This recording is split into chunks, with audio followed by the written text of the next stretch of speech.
বিস্তৃত মাঠে বাতাসে দোল খাচ্ছে চোখ জুড়ানো সোনালি ধান। প্রকৃতির সাথে রীতিমতো যুদ্ধ করে ফসল ফলায় চাষিরা। কখনো রৌদ্রের প্রখর তাপ, আবার কখনো বৃষ্টি ও নানা প্রাকৃতিক দুর্যোগের ফলে ক্ষতিগ্রস্ত হয় কৃষকের ফসল। দেশের বেশিরভাগ কৃষক ধান উৎপাদন করে থাকে।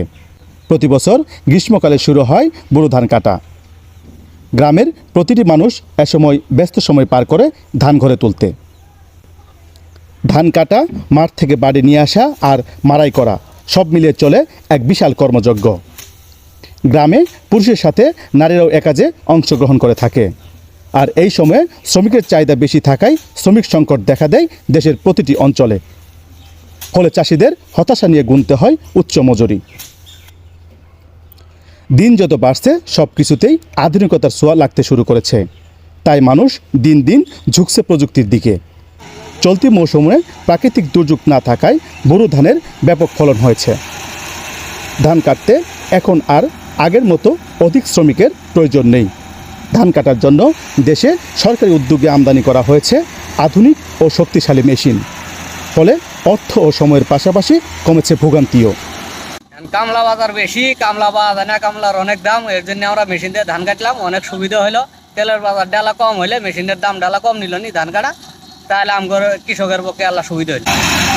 একটি মেশিন দিয়ে ধান কাটা, মাড়াই করা এবং খড় বিছানোর কাজ করা হচ্ছে।